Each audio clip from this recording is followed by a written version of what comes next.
Four young mafia soldiers decided to eliminate Bumpy Johnson in the middle of secret negotiations with Lucky Luciano.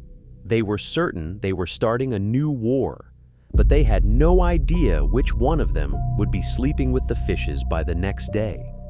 Subscribe now so you don't miss future stories. Here, we tell the legends of Harlem's criminal underworld. Grab a cup of tea. We're just getting started. 7 o'clock. Negotiations are never about signatures. They're about memory. Every man remembers the last deal that made him weaker. That memory sits at the table before he does. Harlem understands that better than most cities. Power rarely changes hands in a single afternoon. It leaks. One block, one business, one favor, one funeral at a time.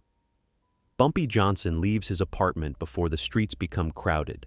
His suit is perfectly pressed. His shoes are polished. Nothing about him asks for attention. Real authority never introduces itself. His driver opens the rear door. Bumpy doesn't enter immediately. He watches both ends of the street, not because he expects danger, because routine is what survives danger. A man who only looks around when he feels threatened usually looks too late.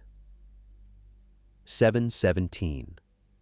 Griffin's Cafe is already alive. Cheap coffee, fresh bread, morning newspapers. Every table holds a conversation that sounds ordinary. None of them are. Harlem never wastes breakfast on gossip. Information is more filling. Bumpy sits at his usual table. The owner brings coffee without asking. No menu, no questions. Habits save time. Time saves lives. A folded envelope waits beside the cup. Inside are only 3 pages.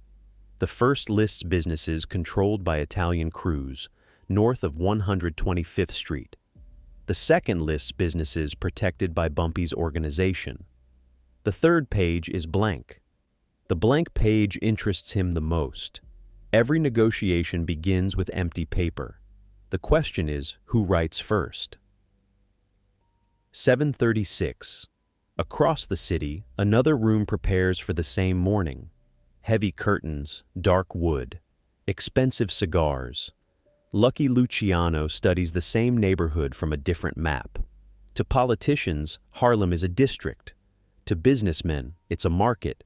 To men like Lucky and Bumpy, it's circulation. Money enters, money leaves. Everything in between belongs to whoever can keep order. One of Lucky's captains points towards several streets. We give him those. He'll ask for more. Lucky doesn't answer immediately. Silence has value. The more powerful the man, the longer people wait for his opinion. Finally, he speaks. If we give him nothing, he'll take something. The room becomes quiet again. Experience always speaks softer than ambition. 7:54. The first meeting begins inside a private room above an old restaurant. No bodyguards, no weapons on the table. That wasn't courtesy. It was protocol. There are rules even among men who break laws for a living. Bumpy enters. Lucky stands. No handshake. Not yet. Respect doesn't always need hands. Sometimes eye contact is enough. A city map lies between them. Blocks, warehouses, nightclubs, policy banks, loading docks. Numbers cover the paper. People think organized crime begins with guns. It begins with accounting. Bullets settle arguments. Ledgers prevent them. 8:13. The discussion starts exactly where it ended yesterday. Percentages, collections, territories. Neither man wastes words. Long speeches usually hide weak positions. Lucky refuses another gambling district. Bumpy doesn't interrupt. He lets the refusal finish. Then he calmly slides one document across the table. No emotion, only numbers. This district already pays my people. Lucky reads the page. He recognizes several names. Reliable names. Names that don't lie. Facts corner people better than threats. Paper is colder than steel. That's why it lasts longer. 8:31 outside. 4 young Italian soldiers gather inside a social club 3 blocks away. The oldest isn't 30. The youngest still mistakes fear for respect. One throws a newspaper onto the table. The headline isn't important. The meeting is. So, we're sitting here. While the old men bargain with him, another laughs. We're the Italian mafia. We don't negotiate with Harlem. Confidence spreads around the room faster than smoke. None of them have ever led an organization. None of them understand that leaders inherit problems. Followers inherit confidence. One finally says what everyone else is thinking. If Bumpy disappears, there won't be anything left to negotiate. Nobody objects. Young men love simple solutions. Simple solutions usually create expensive problems. 8:49 back inside the restaurant. The meeting has lasted nearly an hour. Coffee grows cold. Ashtrays fill. Neither man has raised his voice once. People imagine powerful negotiations as shouting matches. Reality is quieter. The louder the room becomes, the less power remains inside it. Lucky leans back. If I recognize your influence today, my captains will think I'm giving Harlem away. Bumpy nods once. I understand. Then he adds, if you don't recognize it, they'll think they can stop it. For the first time that morning, Lucky smiles. Not because he agrees, because he recognizes the answer. Strong men don't argue with reality. They negotiate with it. 9:07. The meeting pauses for lunch, not because either side is tired, because important decisions should never be made on empty stomachs or wounded pride. Bumpy leaves through the rear entrance. His driver opens the door again. Before getting inside, Bumpy looks once more at the opposite side of the street. A delivery truck, 2 construction workers, an elderly woman feeding pigeons. Nothing unusual, which is exactly why he keeps looking. Harlem has taught him one lesson that never grows old. Coincidences are words used by people who stopped paying attention. He gets into the car, across the street. Someone quietly folds a newspaper and watches the car pull away. 9:24. The car moves slowly through Harlem. Bumpy never rushes after negotiations. Speed belongs to men trying to escape something. Control belongs to those who can afford patience. His bodyguard sits in the front seat without speaking. He has worked beside Bumpy long enough to understand that silence is part of the conversation. Outside, store owners unlock their doors. Children run toward school. Delivery men argue over parking spaces. Life continues because someone keeps it predictable. People think order comes from the police. Most mornings, it comes from men nobody votes for. 9:42. Across town, the 4 young Italians don't wait for permission. Permission is slow. Ambition never is. One of them spreads several photographs across the table. Bumpy, his policy bankers, 2 warehouse managers, a nightclub owner, a driver, small pieces. Break enough of them. People begin believing the whole machine is falling apart. One of the younger men smiles. We don't need a war. We only need confusion. The oldest among them nods.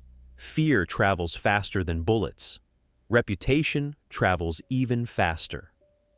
10 o'clock. Their first target isn't Bumpy. It's a bookmaker who has worked for him for 12 years. No shots, no blood, only a warning. The office is turned upside down. Ledgers disappear. Cash is left untouched. Money wasn't the objective. The message was. Sometimes leaving the money behind makes people more afraid than taking it. Violence without purpose is noise. Violence with purpose becomes language. 10:18. Less than 20 minutes later, the news reaches one of Bumpy's collectors. Another 10 minutes. It reaches a bartender in Lenox Avenue.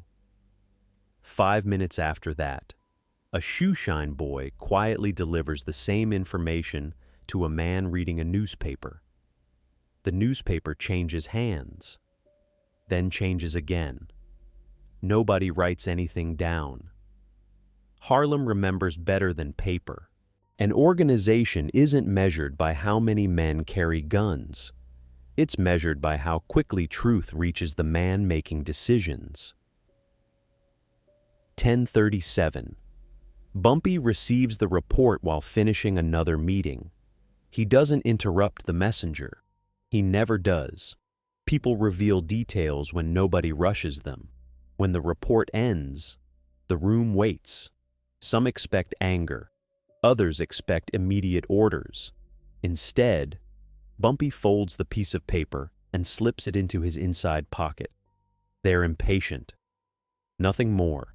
His accountant looks confused. Should we answer? Bumpy calmly stands. No. The answer surprises everyone except the oldest man in the room.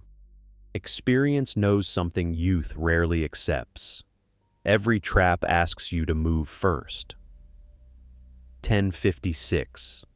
Meanwhile, the young Italians mistake silence for fear. One laughs. I told you. He's hiding. Another lights a cigarette. Tomorrow we'll visit another business. And another. And another.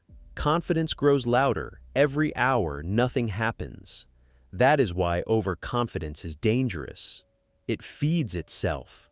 The man who has never been punished begins believing he cannot be punished. History usually corrects that belief, harshly. 11:15. The second meeting with Lucky begins shortly before noon. Different building, different table, the same map. Lucky notices Bumpy's expression immediately. You've heard something. Bumpy doesn't deny it. I hear many things. Lucky studies him for several seconds. Neither man mentions the attacks. Not yet. Negotiations survive because both sides know when not to speak. Some subjects belong inside the room. Others become poison the moment they're spoken aloud. 11:34. One of Lucky's senior advisors quietly leans toward him. We shouldn't give him another block. Lucky doesn't answer immediately. Instead, he watches Bumpy. A man under pressure usually becomes predictable. Bumpy doesn't. He calmly turns another page, another list, another set of numbers, another argument built without emotion. People often believe intelligence wins negotiations. Discipline wins more. Facts don't become stronger because someone raises his voice. 11:52. Outside the meeting, a black sedan waits across the street. Inside sit two of the young Italians. They aren't there by Lucky's orders. They're there for themselves. One looks toward the restaurant entrance. If he leaves alone, we finish it. The other nods. Neither of them realizes they're gambling with something larger than Bumpy Johnson. They're gambling with the word that keeps every criminal empire alive. Trust. Without trust, even allies become targets. Without rules, every negotiation becomes an ambush, and every empire eventually destroys itself. The afternoon has only begun. Harlem still has no idea that two completely different games are now being played at the same time. 12:11. The second meeting continues. Same room, same map, different temperature. The coffee has gone cold. The men have not. Lucky Luciano turns one of the documents slowly. Not reading, thinking. A man like Lucky never looks only at the number written in front of him. He looks at what the number will become next year. 5% today, 10 tomorrow. A neighborhood after that. Power rarely asks for everything at once. It teaches people to surrender in portions. Bumpy sits across from him, still, patient. He knows what Lucky is measuring. The Italians are not afraid of losing one business. They are afraid of accepting the principle. Once Bumpy's influence is recognized officially, every man in Harlem will understand that recognition came from the highest table. Recognition is more valuable than territory.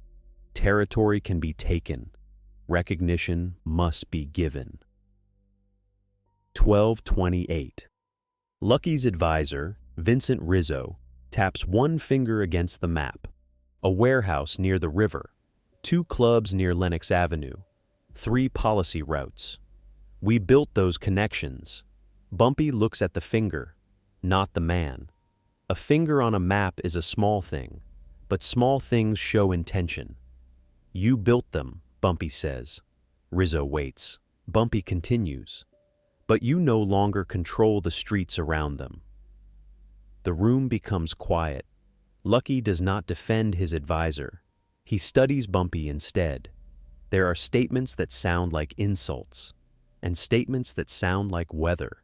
The difference is whether they can be disproved. Outside, trucks move through Manhattan. Inside, 2 organizations measure how much truth can fit inside one sentence. 1246. Across Harlem, the 4 young soldiers move to their second target, a storage office behind a furniture shop. The place belongs to Samuel Price, one of Bumpy's oldest partners. Samuel is 63, thin, careful. He has never carried a gun in his life. That is why they choose him. Ambition prefers easy witnesses. They enter without masks. Masks protect identity. These men want theirs remembered. One pushes Samuel against the wall. Another opens every drawer. A third tears account pages from a ledger. The leader, Anthony Bellini, watches without touching anything. He wants to look like command. Command is easy when everyone else is doing the work. Before leaving, Anthony places one hand on Samuel's shoulder. Tell Johnson Harlem is changing. Samuel looks at him. Harlem has heard that sentence from many men. Most of them were temporary. 1303. The message reaches Bumpy before the Italians leave the block. A boy carrying bread sees the car. A tailor recognizes one face. A waitress hears Samuel curse after the door closes. Information does not travel in a straight line. It moves like water, around walls, under doors, through cracks. By the time the report reaches Griffin's Cafe, it has become precise. 4 men, Italian, one called Anthony, dark Chevrolet, rear plate bent upward, Samuel alive, ledgers taken, no money stolen. Bumpy listens without changing expression. His bodyguard, Elijah Brooks, stands beside the window. Twice in one morning, Elijah says. Bumpy folds his napkin. Twice is not a pattern. Elijah looks at him. Bumpy rises. Not yet. Experienced men do not name a storm after the first drop, but they still close the windows. 1321. Lucky ends the meeting without agreement. No handshake, no insult, no promise. The men stand. Chairs move quietly. A chair scraping across the floor can sound louder than a threat when everyone understands the room. Lucky adjusts his jacket. We continue tomorrow. Bumpy nods. Same terms? Lucky gives him a faint smile. Better arguments. Bumpy puts on his coat. Arguments don't improve with age. No, Lucky says, but people sometimes do. They look at each other for 1 second longer than necessary. That second contains everything the room cannot say. Neither man trusts the other. Neither man dismisses the other. Between trust and dismissal is respect. It is not peace, but it keeps men alive long enough to negotiate one. 1339.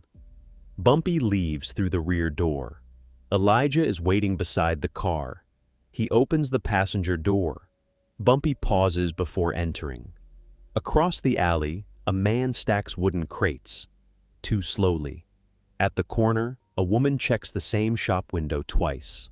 A cab idles with no passenger. Nothing proves anything. Proof is useful in court. Survival often begins before proof arrives. Bumpy gets inside. Drive east. Elijah starts the engine. You expecting someone? Bumpy looks through the rear glass. No. The car moves. That's why I'm watching. Suspicion is not fear. Fear asks what might happen. Suspicion prepares for it. 1357. Anthony Bellini returns to the social club. The others are already celebrating. Whiskey, cigarettes, laughter too loud for the hour. Young men drink before victory because victory still feels guaranteed. Anthony removes his gloves. He didn't answer. One of the others grins. He's afraid. Anthony does not smile. He wants to believe that. But fear has a rhythm. Closed businesses, empty sidewalks, men leaving town. None of that has happened. Harlem continues moving. Bumpy's collectors continue working. His clubs remain open. His people still speak normally. Silence can mean fear. It can also mean calculation. Anthony pours a drink. He tells himself Johnson is waiting. He does not ask what Johnson might be waiting for. 1416. Bumpy arrives at a small office above a pharmacy. No sign on the door. No receptionist. No reason for anyone to visit unless invited. Inside wait three men: Isaac Cole, Warren Pike, Leonard Grant. None of them are soldiers in the way outsiders imagine soldiers. One owns trucks. One manages 2 buildings. One knows every bookmaker from 110th Street to 145th. Power does not always carry a weapon. Sometimes it carries keys. Bumpy places the reports on the table. Read. The men do. No one speaks for several minutes. Isaac looks up first. Italians? Bumpy sits. Some. Warren frowns. Lucky? Bumpy looks toward the window. Not yet. The word matters. A leader who blames too early becomes a servant to his own anger. 1434. Leonard studies the list of names. Anthony Bellini. He knows the family. Not important enough to sit near Lucky. Important enough to dream about it. His uncle collects for Rizzo, Leonard says. Bumpy nods. Does the uncle control him? No. Then the uncle is not the problem. Bumpy takes the paper back. Men often confuse connection with permission. A name can open a door. It does not mean the room belongs to you. What do we do? Isaac asks. Bumpy places the page inside his jacket. We learn how far he thinks he can go. Warren leans forward. And if he keeps going? Bumpy stands. Then we learn who allowed him. Every attack has 2 authors. The man who orders it, and the man who believes no one will punish it. 1453. The third target is a nightclub, not during the night, during delivery. A truck carrying liquor is stopped behind the building. The driver is pulled from the cab. The bottles are smashed against the pavement. Glass, alcohol, sunlight. 100 small reflections across the alley. The attackers leave the cash box untouched again. This is not robbery. Robbery wants profit.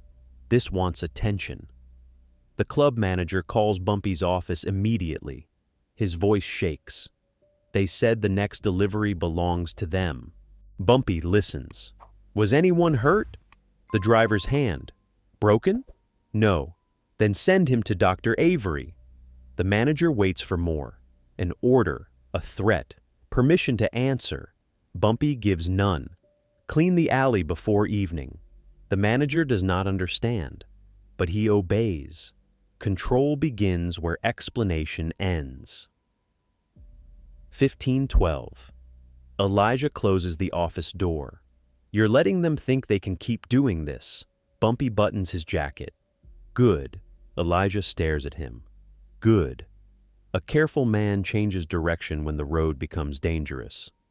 Bumpy reaches for his hat. An ambitious man accelerates. Elijah understands now. They are not ignoring the attacks. They are measuring the attacker. Every broken window, every frightened partner, every stolen ledger. A ruler held against Anthony Bellini's appetite. Bumpy walks toward the stairs. You want him confident? I want him honest. Confidence removes disguises. It makes people use their real names, their own cars, their favorite routes. Fear hides evidence. Pride carries it openly. 1531. At the social club, Anthony hears about the broken bottles. He likes the image. A truck stopped. Bumpy's property destroyed. No retaliation. The others like it more. One of them, Carlo Venti, suggests another business. Anthony shakes his head. Not another business. The room quiets. What then? Anthony looks at Bumpy's photograph on the table. A grainy image taken outside Griffin's cafe. The decision has already formed. He only needs the others to believe it was theirs. People don't fear a man because of his buildings. Anthony presses one finger onto the photograph. They fear the man. Carlo stops smiling. There is a difference between damaging an empire and touching the person at its center. Even fools can feel the edge of that difference. 1549. Lucky returns to his own office. Vincent Rizzo follows. The door closes. Lucky removes his coat and sits behind the desk.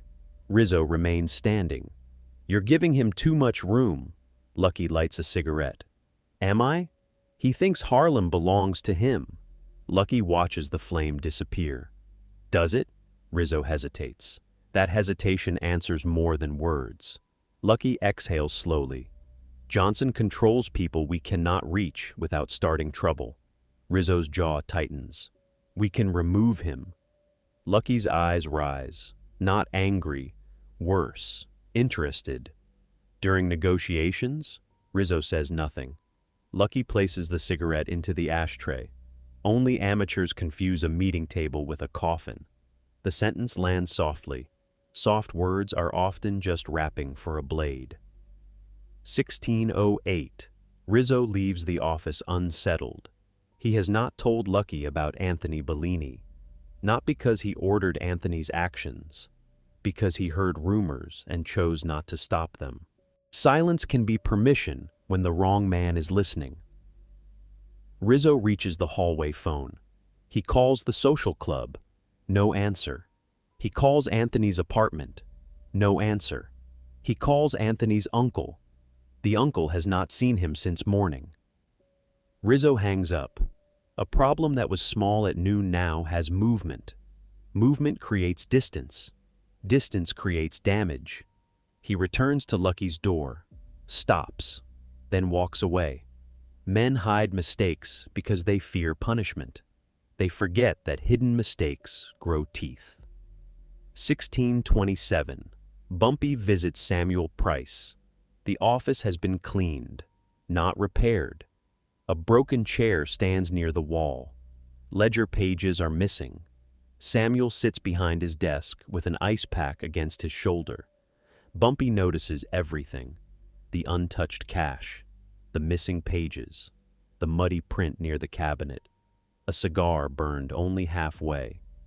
You recognize them? Bumpy asks. One. Name. Anthony Bellini. Samuel looks embarrassed. As if being attacked were a form of failure. Bumpy sits across from him. Did you beg? Samuel's eyes harden. No. Did you give them anything? No. Bumpy nods. Then nothing was taken. Samuel looks at the broken office. Bumpy follows his gaze. Furniture is not dignity. That distinction keeps old men standing. 1645. Samuel tells him about the message. Harlem is changing. Bumpy almost smiles. Men have announced Harlem's transformation for decades. Politicians, police commissioners, developers, gangsters. The neighborhood changes, but never for the reasons they predict. Anthony wanted you to hear it, Samuel says. He wanted everyone to hear it. Bumpy rises. He walks toward the window. Below, people move along the sidewalk. A woman carries groceries. Two boys chase each other past a hydrant. A bus stops. Doors open. Doors close. Cities survive because most people never see the machinery underneath them. Bumpy turns back. He doesn't want territory. What does he want? To be remembered. Samuel's face tightens. That makes him dangerous. Bumpy puts on his hat. No. He opens the door. It makes him predictable. 1704. Anthony's 4 men meet in the basement of a bakery. No whiskey now. No laughter. A street map lies on a flower-covered table. They mark Bumpy's routes: apartment, office, cafe, meeting place. They have watched him for 3 days. Not long enough to understand him. Long enough to believe they do. Carlo points to a road near the river. He uses this after meetings. Anthony shakes his head. Too open. Another route. A narrow street beside abandoned garages. Anthony studies it. 1 entrance, 1 exit, a throat. A street becomes dangerous when it stops behaving like a street. We block the front, Carlo says. And the rear? Anthony taps the map. He won't reach the rear. Confidence returns. Not loud this time. Sharper. More expensive. 1723. Elijah drives Bumpy toward Lenox Avenue. Traffic moves slowly. A bus blocks 1 lane. A delivery truck blocks the other. Elijah curses under his breath. Bumpy watches the mirrors, not the road. The same gray sedan has appeared 3 times since noon. Never close, never far. At intersections, it turns late. At red lights, it stops behind other cars. Good surveillance does not hide. It blends. Bad surveillance tries too hard to look accidental. Bumpy says nothing. He waits through another intersection. The gray sedan follows. Elijah notices it now. His hands tighten on the wheel. You see it? I saw it before you asked. Want me to lose them? Bumpy looks ahead. No. A tail is information. Losing it wastes the lesson. 1741. They stop outside a tailor shop. Bumpy enters alone. Elijah remains in the car. Across the street, the gray sedan continues forward. Too far. Then turns at the next corner. Elijah watches the mirror. 3 minutes later, it returns from the opposite direction. Now he understands. They're mapping us. Bumpy steps back outside carrying no package. The tailor visit was never about clothes. It was a question. The sedan answered. Bumpy gets into the car. How many? Elijah asks. 2 in front. You see the back? No. Elijah reaches beneath his jacket. Bumpy notices. Leave it. Elijah's hand stops. A weapon makes a nervous man feel prepared. Bumpy looks through the rear window. Preparation begins before the weapon. 1800. At Lucky's office, the telephone rings. Rizzo answers before the secretary can. Anthony Bellini is on the line. His voice is low, excited. Rizzo turns away from the open door. Where are you? Handling something. Rizzo closes his eyes. What? The Harlem problem. Rizzo grips the receiver. You stop now. Silence. Then Anthony laughs softly. You said Johnson was taking too much. I didn't tell you to touch him. You didn't tell me not to. The sentence makes Rizzo look toward Lucky's office. The door is still open. Lucky is reading, not looking up. Rizzo lowers his voice. "Come in. Tomorrow. Tonight." Anthony hangs up. A deadline has its own sound. It sounds like consequence approaching. 1819. Bumpy returns to Griffin's Cafe. The evening crowd has begun. Dominoes, coffee, arguments over baseball, a radio playing too softly. He sits at the rear table. Elijah remains standing. Isaac Cole arrives 5 minutes later. Then Warren, then Leonard. Nobody enters together. Groups attract attention. Patterns attract bullets. Isaac places a small notebook on the table. "We found the car. Owner? Registered to Carlo Venti's cousin. Bellini? Seen with him twice this week." Bumpy opens the notebook. 4 names, 4 addresses, 2 clubs, 1 bakery basement. He reads without expression. Leonard waits. "Do we bring them in?"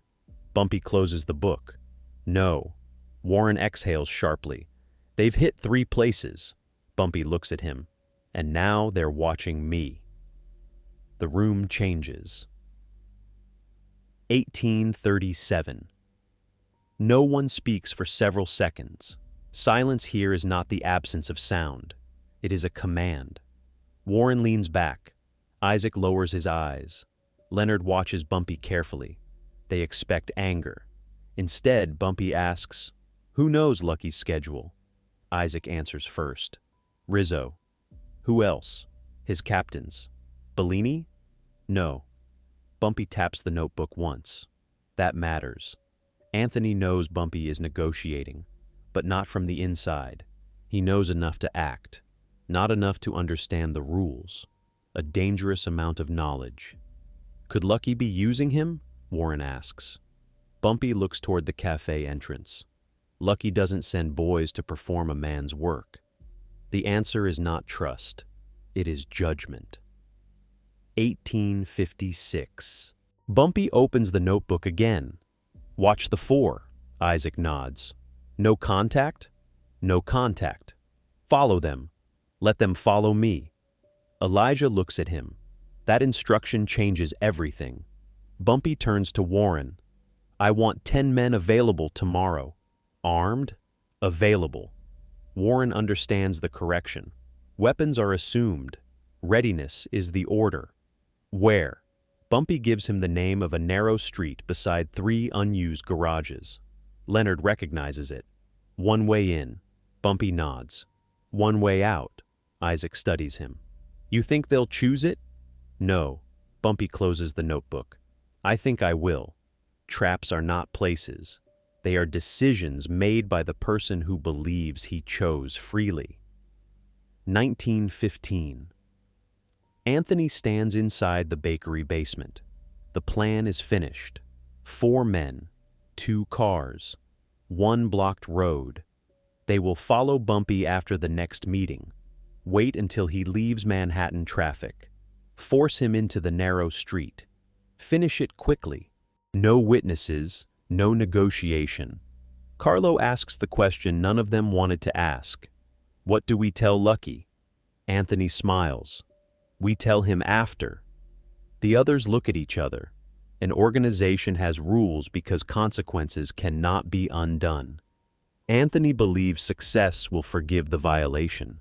Many men do. They mistake victory for innocence. Outside, the bakery closes. Metal shutters come down.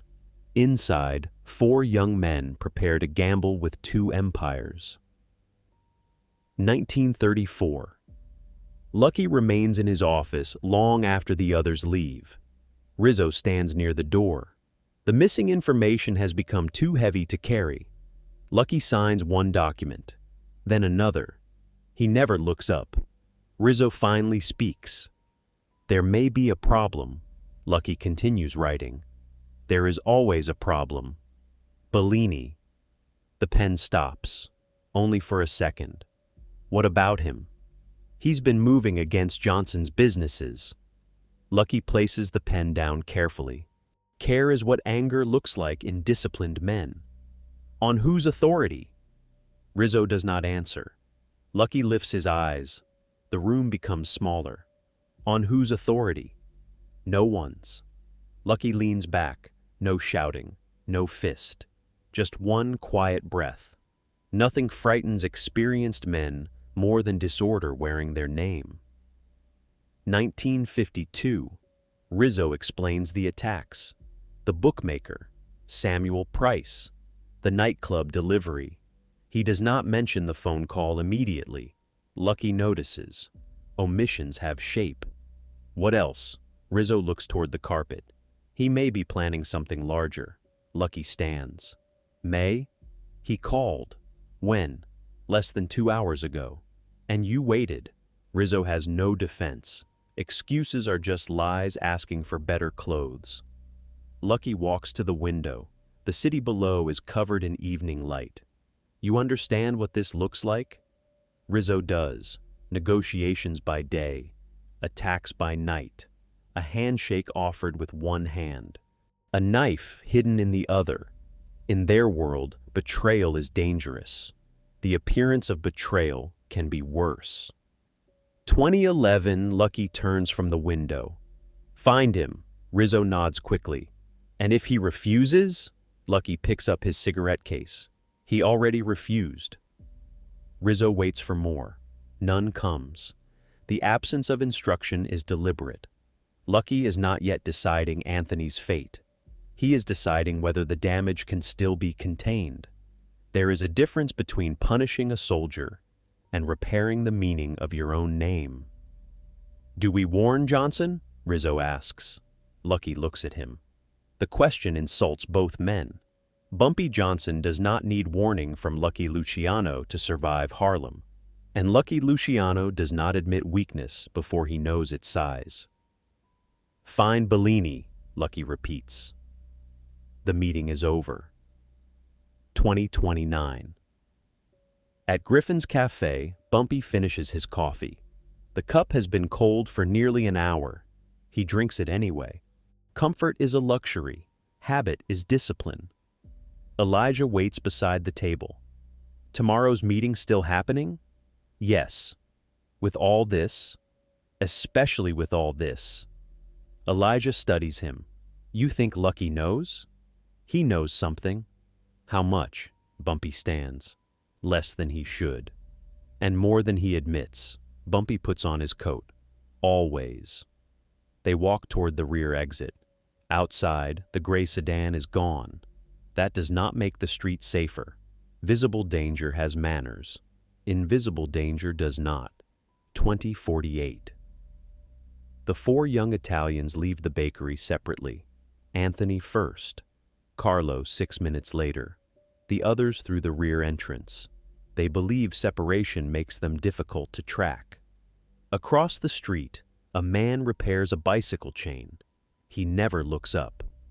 At the corner, another man waits beside a telephone booth. Inside a parked truck, Warren Pike writes down each departure time.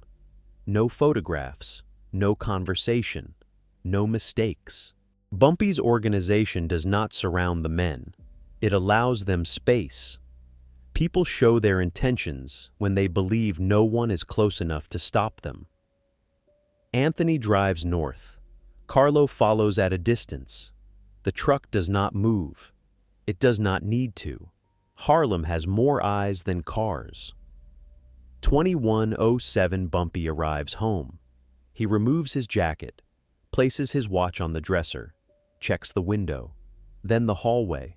Routine. Always routine. On the kitchen table lies tomorrow's schedule. Meeting with Lucky. Warehouse inspection. A visit to a restaurant owner. 3 routes are written beneath the times. Bumpy crosses out the safest one, then the fastest. He leaves the narrowest route untouched. Most men avoid danger once they recognize it. Bumpy prefers to decide where danger must meet him. He circles the name of the street, then writes one number beside it. 10. Time isn't numbers, it's alignment. Tomorrow, several men will learn the difference. But tonight, No one knows who is following whom. 6:42. Morning arrives without permission. Gray rooftops, wet pavement, delivery engines coughing behind closed restaurants. Harlem opens its eyes slowly, but it never truly sleeps.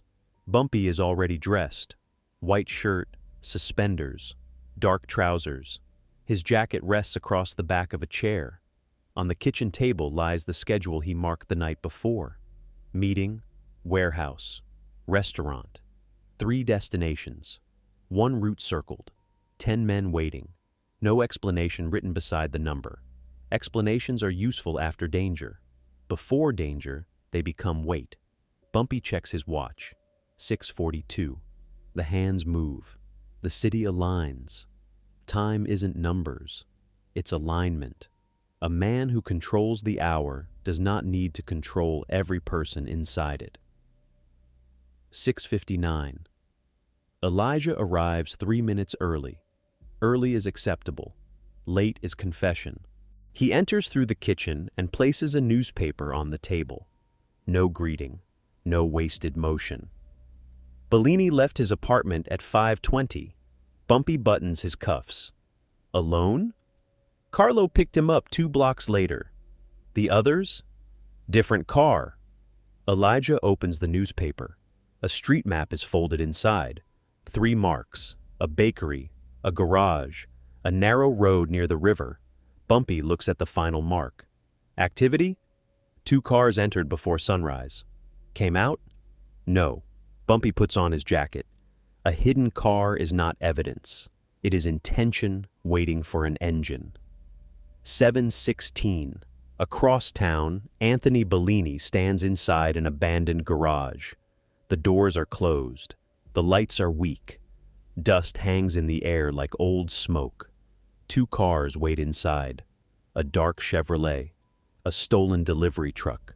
Carlo checks a revolver. Once, then again. Fear repeats tasks. Confidence pretends repetition is preparation. Anthony studies the street through a cracked window. He has not slept. Ambition often borrows energy from tomorrow. Tomorrow always charges interest.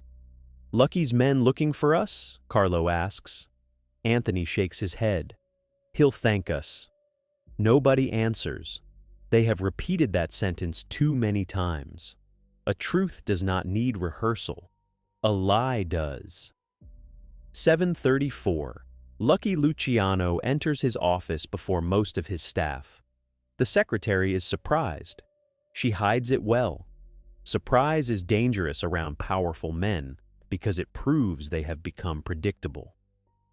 Rizzo waits inside. Same suit as yesterday. Same tie. No sleep behind his eyes. We found Bellini's apartment empty.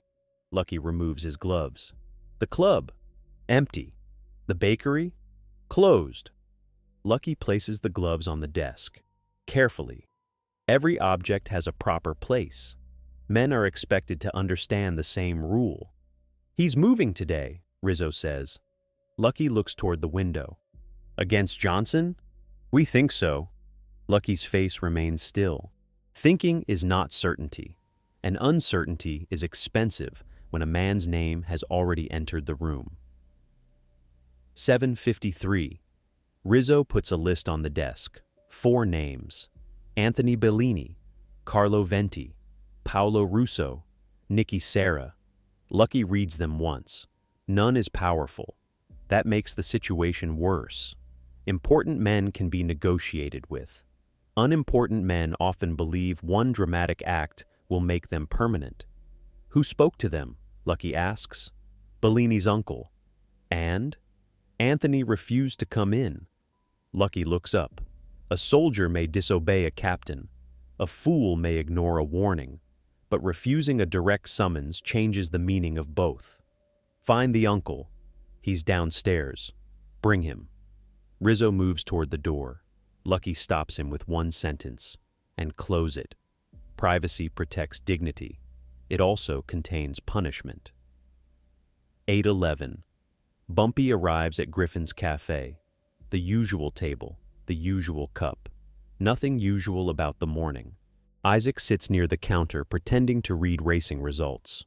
Warren eats eggs beside the window. Leonard stands outside speaking to a delivery man. 3 men, 3 separate pictures, 1 arrangement. Bumpy takes his seat. The owner pours coffee. "You eating?" "No." The owner walks away. He has learned not to ask twice. Elijah sits opposite Bumpy. "Our men are in position." "How many?" 10. "Seen?" "No." Bumpy lifts the cup. "Then there are 10. A man who can be counted by the enemy has already lost part of his number." 8:29. Warren approaches the table only after the cafe door closes behind the last customer. The garage street is ready. Bumpy drinks. Doors open? 2. Windows. 4 usable. Roof. Isaac put 2 men above the repair shop. Bumpy nods. No praise. Good work is expected. Praise is for children and elections. Warren lowers his voice. "What if they choose another road?" "They won't." "How do you know?" Bumpy places the cup down. "Because Bellini wants to speak before he acts." Warren waits. "He wants me to know why I'm dying." Vanity needs an audience. Even murder becomes a performance when the killer is more interested in reputation than results. 8:48. Lucky receives Anthony's uncle, Dominic Bellini. Dominic is 58, broad shoulders, gray hair, hands built by work before money softened them. He removes his hat, does not sit. Lucky keeps him standing. Comfort is a privilege granted by the room. "Your nephew," Lucky says. Dominic looks at Rizzo, then back at Lucky. "He's young. That is an age." Lucky lights a cigarette. "Not an excuse," Dominic swallows. "He thinks he's protecting the family." Lucky exhales. "From whom?" "Johnson." Lucky studies him. Bumpy is many things. Careless is not one of them. A man protecting the family does not attack during negotiations. He protects his own reflection. 9:07. Dominic explains what he knows. Anthony believes Lucky has become too cautious. He believes Harlem can be forced back into obedience. He believes Bumpy's silence proves weakness. Each sentence makes the room colder. Lucky listens without interruption. Interruption helps nervous men escape their own words. When Dominic finishes, Lucky asks one question. "Did you encourage him?" "No." "Did you stop him?" Dominic's eyes fall. Silence answers. Lucky puts out the cigarette. People believe neutrality means standing between 2 choices. It does not. When a man has authority, refusing to use it is still a decision. "Find him," Lucky says. Dominic nods. "Bring him alive?" Lucky looks at him. "I said find him." 9:25. The negotiations resume inside the private restaurant room. Same map. Fresh coffee. Fewer advisors. Lucky has dismissed everyone except Rizzo. Bumpy brings only Elijah, who remains outside the door. The room is smaller now. Not in size, in tolerance. Lucky begins without ceremony. "Your percentage is still too high." Bumpy opens a folder. "Your presence is still too large." Lucky almost smiles. Almost. Negotiation is pressure applied through manners. Push too softly and nothing moves. Push too hard and the table breaks. Lucky touches the northern edge of the map. 3 years. Bumpy's eyes remain on him. For what? Stability. Bumpy closes the folder. Stability is what men call control when they want it to sound generous. 9:44. Lucky leans back. "You want recognition." "I already have recognition." "Not from us." Bumpy looks at the map. There it is, the center of the negotiation. Not money, not streets. Permission made visible. The Italians control businesses in Harlem, but control is not the same as belonging. They collect. They influence. They punish. Bumpy lives there. People know his face. They know where he drinks coffee. They know which door to knock on when police refuse to listen. Presence cannot always be measured in percentages. Some men own the building. Others own the reason people enter it. Bumpy looks up. I don't need you to tell Harlem who I am. Lucky answers softly. No. A pause. But you need us to stop pretending we don't know. 10:02. For several seconds, neither speaks. The sentence is accurate. Accuracy is a weapon neither man can insult. Lucky slides a page forward. A reduced tax. Limited Italian interference. No challenge to Bumpy's internal appointments. 3 years. Several conditions remain blank. Bumpy reads. No expression. The paper is closer to agreement than anything placed before him in weeks. That makes it dangerous. A poor offer reveals greed. A reasonable offer reveals calculation. What changes after 3 years? Bumpy asks. Lucky folds his hands. 3 years changes everyone. Not rules. Rules change first. Bumpy pushes the paper back. Then we write rules that survive the men. Paper is colder than steel, but only when every name fears breaking it. 10:21. Outside, Elijah watches the hallway. A waiter passes twice carrying nothing. Elijah stops him the third time. Lost? The waiter freezes, then points toward the stairs. Kitchen sent me. Kitchen's downstairs. The waiter looks young, too young to lie comfortably. Elijah steps closer. The boy whispers, "A man called the restaurant." "What man?" He asked when Mr. Johnson was leaving. Elijah's face does not change. Description? Just a voice. Accent. The boy hesitates. Italian. Elijah releases him. Go downstairs. The boy leaves quickly. Elijah checks his watch. 10:21. A question about departure is often more useful than a threat about arrival. 10:39.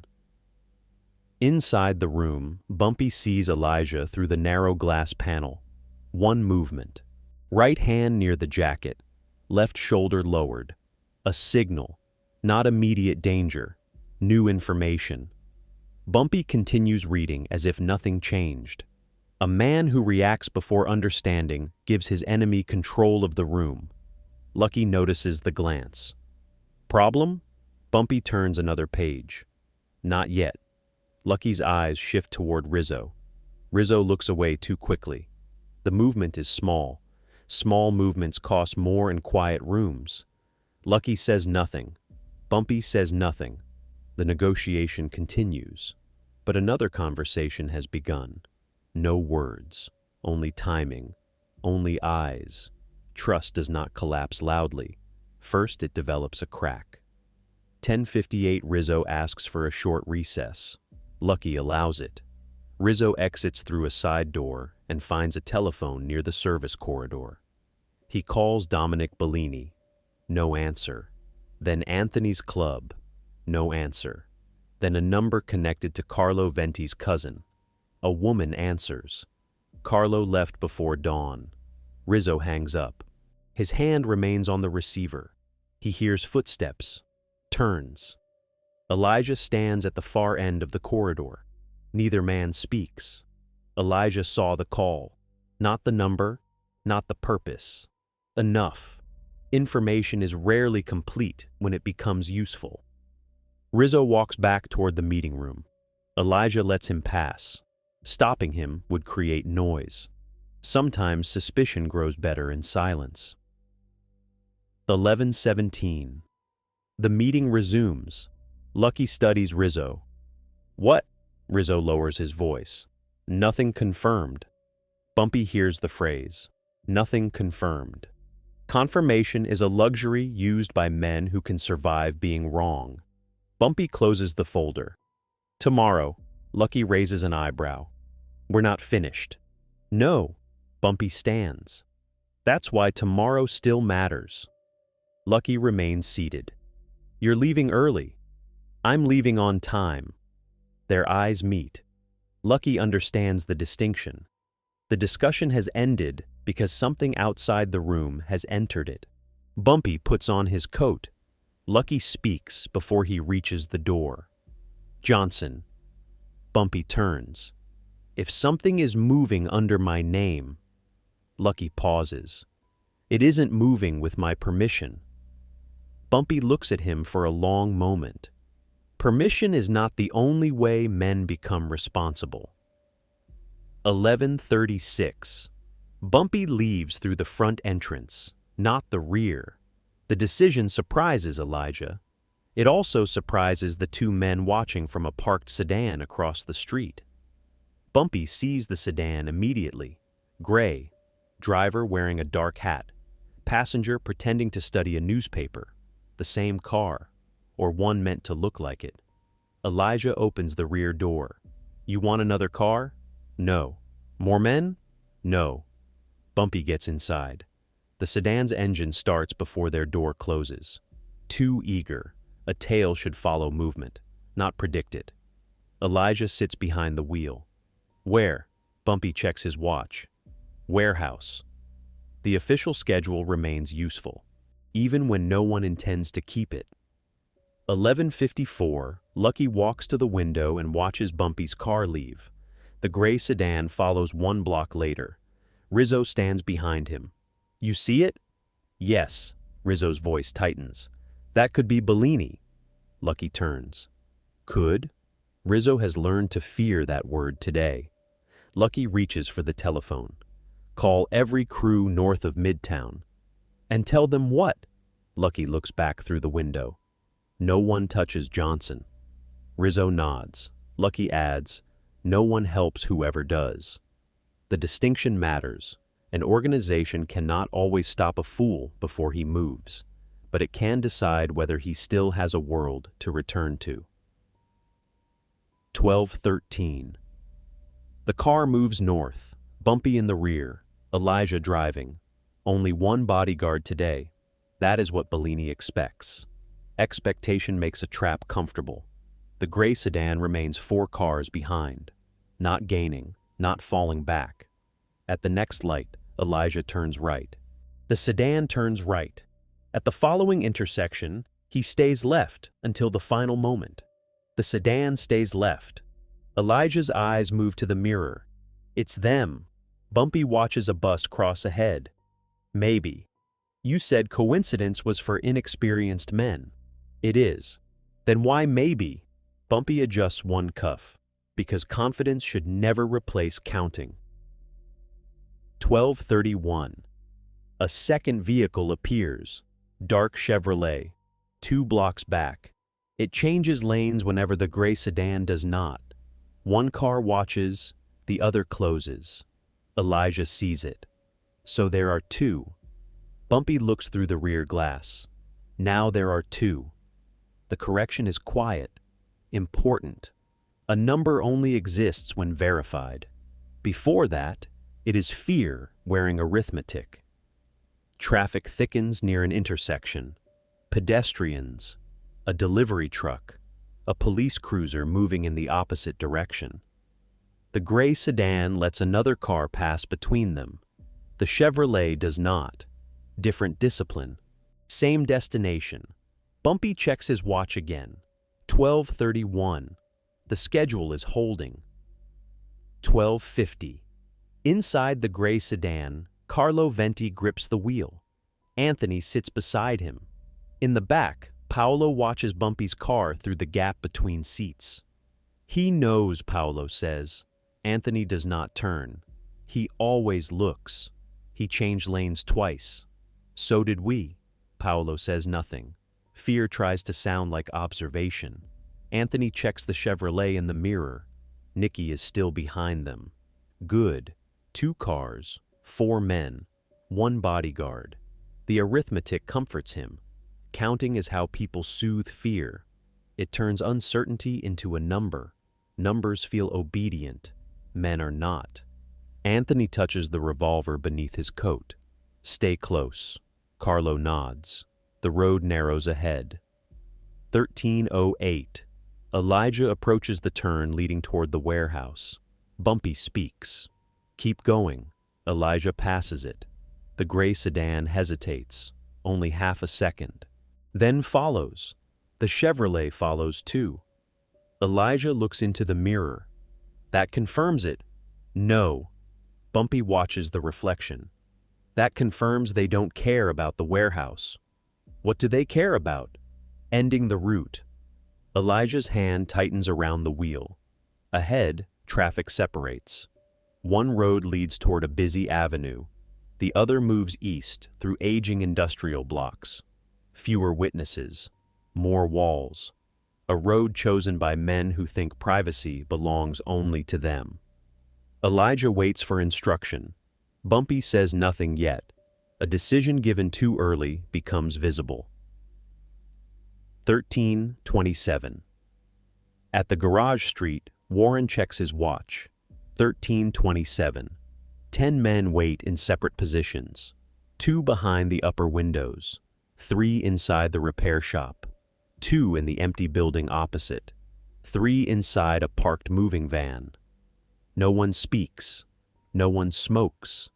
No weapon is visible. The street looks abandoned. Abandonment is often carefully maintained. Isaac stands behind a broken window on the second floor. He watches the far intersection, still empty. Warren whispers, "He should have turned by now." Isaac checks his own watch. No. He's late. Isaac keeps looking. Bumpy isn't late. A pause. The world is early. 13:46. Lucky's order spreads through Italian crews. No one touches Johnson. No one assists Bellini. The message travels through clubs, kitchens, garages, and offices. Some men understand immediately. Others ask why. The answer is always the same. Negotiations. There is an unwritten rule older than most of the men repeating it. When 2 powers sit at a table, neither side hunts the other. Not because criminals value honor, because business cannot survive if every conversation becomes bait.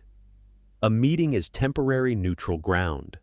Break that rule once, and every future handshake requires armor. Anthony Bellini has not only threatened Bumpy, he has placed Lucky Luciano's name beside an ambush. Names are empires in their smallest form. 14:05. Rizzo receives another call. A bartender saw Anthony's gray sedan northbound. A bookmaker saw Carlo with him. A truck driver spotted a second Chevrolet, all following Bumpy. Rizzo enters Lucky's office without knocking. Lucky is standing beside the map. They're moving. Where? North, then east. Lucky follows the roads with one finger. Industrial streets, garages, limited exits. He understands. They chose a throat. Rizzo nods. Should we send men? Lucky's hand remains on the map. Italian cars arriving now could look like reinforcements, or witnesses, or proof. No, Rizzo stares. They'll kill him. Lucky looks up. Bellini is betting on that. And you? Lucky removes his finger from the map. I'm betting Johnson noticed. 14:24. Bumpy's car stops at a red light.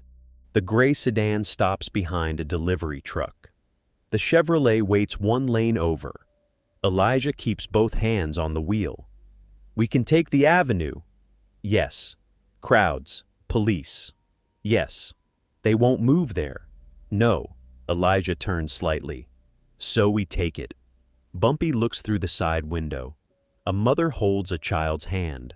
A vendor arranges fruit. A traffic officer blows his whistle at a cab. The avenue offers safety. Safety is useful, but safety teaches nothing. Bumpy looks ahead as the light changes. Turn east. Elijah does not ask again. Obedience is trust without explanation. 14:43. The gray sedan follows the turn. Anthony smiles for the first time that day. He's making it easy. Carlo watches the narrow blocks ahead. Or he's going somewhere. He is. Anthony looks at Bumpy's car. To his end. Paolo shifts in the back seat. What if he has men there? Anthony turns halfway. He doesn't know we're coming. Paolo looks through the rear window at Nicky's Chevrolet. The street behind them is empty except for the second car. No police, no pedestrians, no witnesses. Everything looks right. That is what frightens him. Perfect plans are usually built by men who cannot see beyond their own intention. 1501 Elijah enters the industrial district. Brick walls, closed workshops, metal fences, windows coated with old dust. Sound changes here. Engines grow louder. Tires speak against uneven pavement. The city feels farther away, though Harlem is only minutes behind them. Elijah checks the mirror. Still there. Bumpy looks forward. A narrow street waits 3 blocks ahead. The street he circled. The street with 10 men. Not soldiers standing openly. Eyes behind glass. Hands behind doors. Patience arranged like furniture. Bumpy touches the inside pocket of his jacket. No gun. Only the proposed agreement Lucky placed on the table. Paper and danger traveling together. 1519. Warren sees Bumpy's car at the far intersection. Then the gray sedan. Then the Chevrolet. 3 vehicles, exactly spaced. He raises 2 fingers. The signal travels across windows.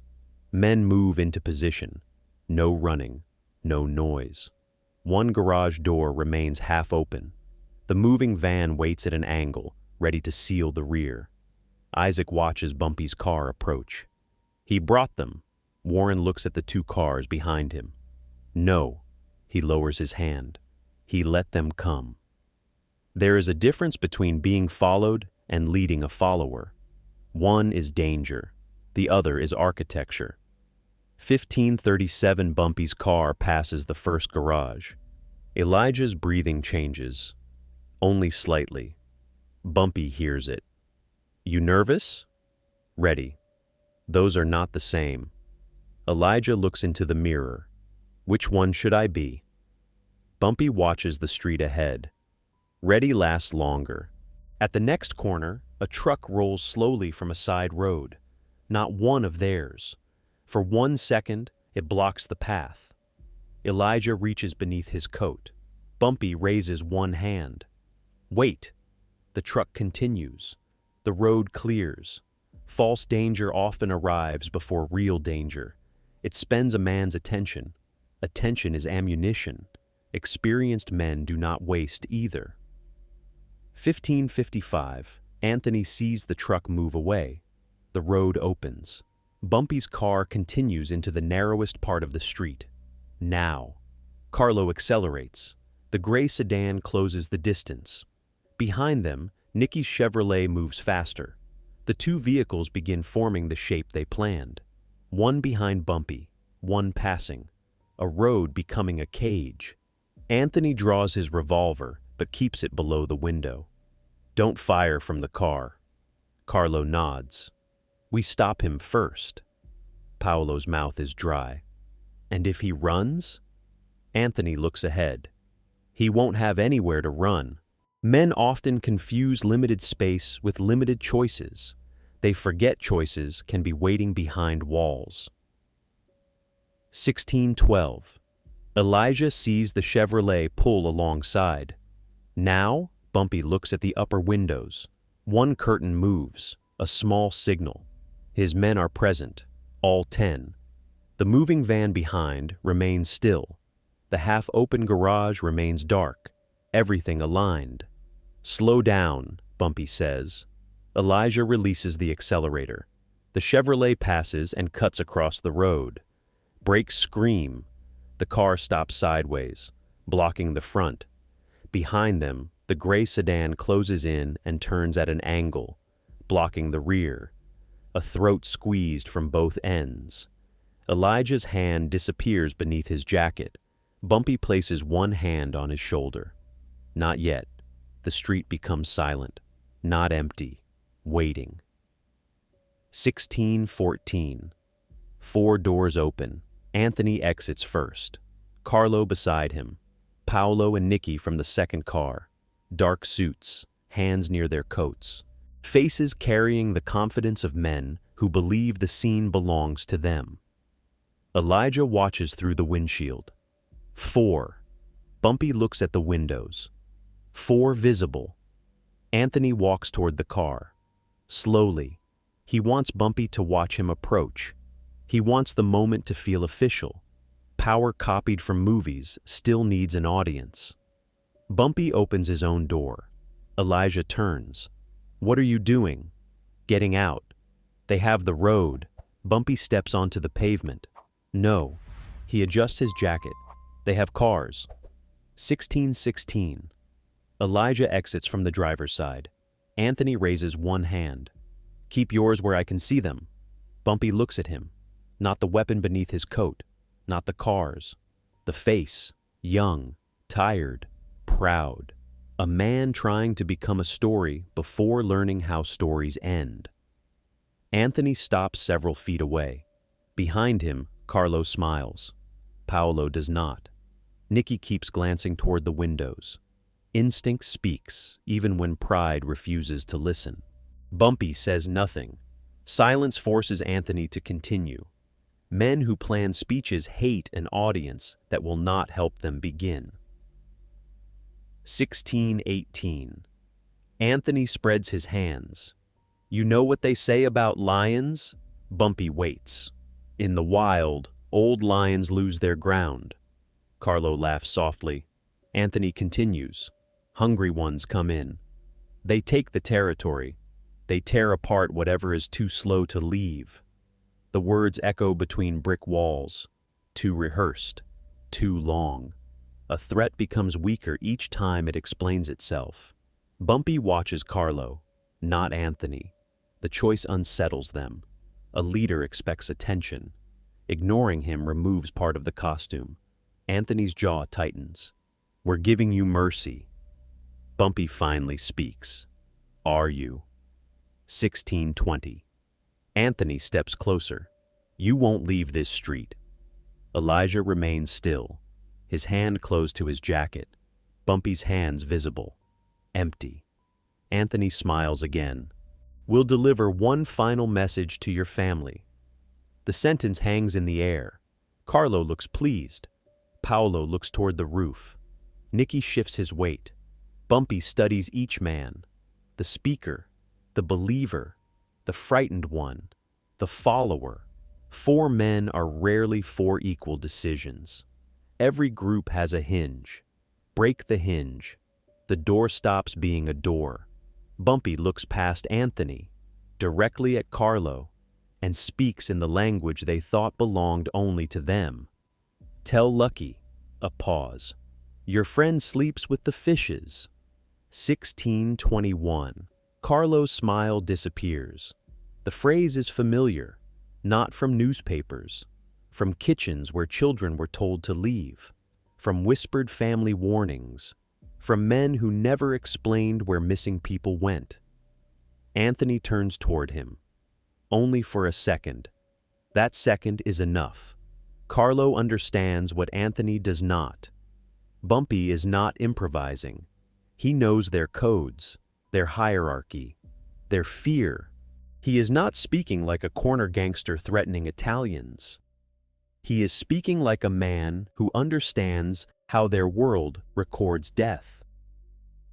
Carlo looks toward the windows again. This time he sees movement, a shadow, then another. Understanding always comes late. That's why it's expensive. 16:22.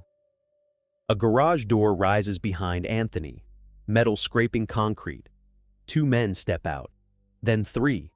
Across the street, another door opens. 3 more. Above them, 2 figures appear at separate windows. Behind the gray sedan, the moving van starts its engine and rolls forward. Slowly, it stops across the rear exit. A period at the end of Anthony's plan. 10 men. No shouting. No rushed movement. Weapons held low. Visible enough. The 4 Italians turn in different directions. A group becomes frightened individually. That is when it stops being a group. Anthony looks back at Bumpy. For the first time, ambition leaves his face. Something more honest replaces it. Calculation. Too late. 16:23. Warren steps forward. Hands. One word. Paolo raises his immediately. Nicky follows. Carlo hesitates. Isaac moves one step closer. Carlo lifts his hands. Anthony does not. He looks at Bumpy. This was your plan. Bumpy adjusts one cuff. No. Anthony's eyes move around the street. The men, the van, the windows, the blocked exits. Bumpy continues. This was yours. That is the cruelty of a well-built trap. It does not force a man inside. It lets him believe every step was his own. Anthony slowly raises his hands. The street exhales. But nothing is finished. Not yet. 16:25. The four men are searched. 4 revolvers, 2 knives. A length of wire in Nicky's pocket. No one comments on it. Objects explain more than confessions. Warren forces them to their knees beside the Chevrolet. Anthony resists until Elijah presses one hand against his shoulder. Not hard. Enough. Pride often bends before the body does. Bumpy stands several feet away, watching. Carlo looks up at him. You said tell Lucky. Bumpy meets his eyes. I did, Carlo swallows. Which one of us? Bumpy says nothing. Silence is not always uncertainty. Sometimes it is selection. 16:28. A telephone rings inside the repair shop. Once, twice. Isaac looks toward Bumpy. The arranged line. Only 3 people know the number. Warren enters the shop and answers. He listens, then returns. Lucky Luciano. The 4 kneeling men become still. Anthony closes his eyes for half a second. That movement says more than fear. It says he finally understands whose name he damaged. Bumpy looks toward the repair shop. The negotiation has followed him into the street. Paper inside his jacket. 4 men on their knees. Lucky waiting on a telephone. 2 empires connected by one wire. Bumpy starts walking toward the shop, then stops. He turns back to Anthony. Stay comfortable, and enters. The door closes behind him. 16:53. Bumpy takes the receiver. Lucky speaks first. They knew. Bumpy looks through the dirty window. Anthony Bellini remains on his knees. Carlo stands beside the desk, staring at the floor. Yes, Bumpy says, they knew negotiations were active. Lucky's voice becomes quiet, not weak, compressed. Anger controlled becomes more dangerous because none of it escapes by accident. They attacked your businesses. Yes. They followed your car. Yes. They blocked the road. Yes. Lucky pauses. Each answer removes another possible excuse. No misunderstanding. No accidental encounter. No drunken argument. 4 soldiers knowingly violated the one rule that allowed dangerous men to sit at the same table. A negotiation is not peace. It is borrowed trust. Bellini had tried to spend what did not belong to him. 16:55. Lucky asks, did Rizzo order it? Carlo looks up. Bumpy watches him. No. Did he encourage it? Bumpy turns toward Carlo. Carlo's lips part, but no sound comes. Silence can protect a man. It can also identify him. Rizzo complained about me, Bumpy says. He wanted less Harlem at your table. Lucky understands the distinction. Words spoken by powerful men do not remain opinions for long. Someone always mistakes them for permission. Did Rizzo know they were moving? He knew enough to call them. And they ignored him. Lucky exhales. Rizzo is guilty of carelessness. Bellini is guilty of defiance. The 2 crimes are not equal, but both carry the same smell. Disorder. 16:57.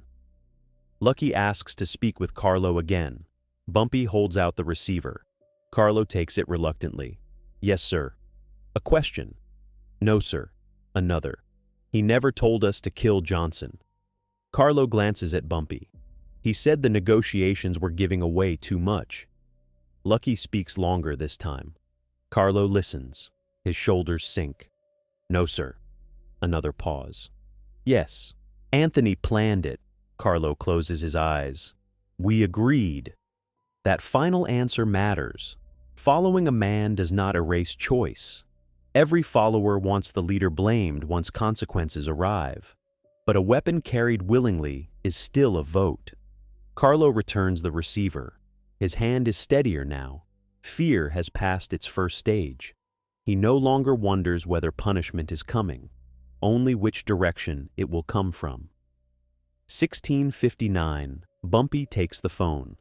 Lucky says, "Send the 3 back." Bumpy looks through the window. Paolo, Nicky, Carlo. And Bellini? He belongs to me. Bumpy's expression does not change. He entered my street. He carries my family's name. He used your name against mine. Lucky falls silent. Both claims are valid. That is why the problem is difficult. A weak man would argue louder. A strong man decides which principle must survive. Lucky finally says, if you keep all 4, it looks like war. If I release all 4, it looks like permission. Then 3 return. And 1? Lucky's answer is cold.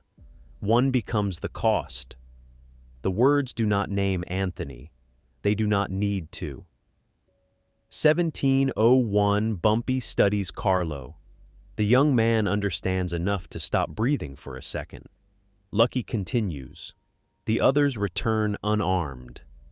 They attacked my people. They answer for that. To whom? To both of us. Bumpy looks at the proposed agreement inside his jacket. Yesterday, Lucky offered percentages. Today, he offers jurisdiction. Not openly, not yet. But power often enters a room disguised as procedure. And Bellini? Bumpy asks again. Lucky answers, I will not ask where he goes. That is not permission. It is something more useful, an absence of objection. In their world, silence is sometimes the cleanest signature. 17:03, Bumpy lowers his voice. This does not repair your name. Lucky answers immediately. I know. It does not repair my businesses. I know. It does not finish our negotiation. No. A pause. Tomorrow, Lucky says. Bumpy looks at the wall clock. 10. My office. No. Lucky waits. Bumpy continues. The restaurant. Neutral ground. The same table Bellini tried to poison. Returning there would prove the rule still existed. Lucky understands. 10. Bumpy hangs up. The line goes dead. No farewell. Men who expect to meet again do not always need one. 17:05. Carlo stands beside the desk. What happens now? Bumpy looks at him. You go outside. Carlo does not move. And Anthony? Bumpy opens the door. You spent all morning following him. A pause. Now learn when to stop. Carlo steps outside. The men on the street turn toward him. Anthony searches his face. Carlo avoids his eyes. That is the first verdict. Not from Bumpy, not from Lucky, from the man who had stood beside Anthony when the plan still felt heroic. Loyalty is easiest before consequence. Afterward, every man remembers he was born alone. 17:07. Bumpy exits the repair shop. Warren waits. Elijah stands near the kneeling men. Isaac remains by the garage. 10 men, 4 prisoners. No police, no crowd. Only brick walls and the fading sound of traffic several streets away. Bumpy stops in front of Anthony. Lucky knows. Anthony looks up. For a moment, relief enters his face. It disappears when Bumpy says nothing else.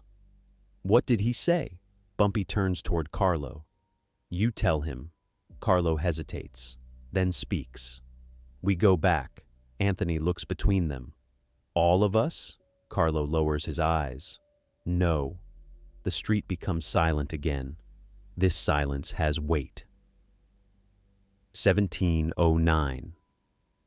Anthony tries to stand. Elijah places one hand on his shoulder. He returns to his knees.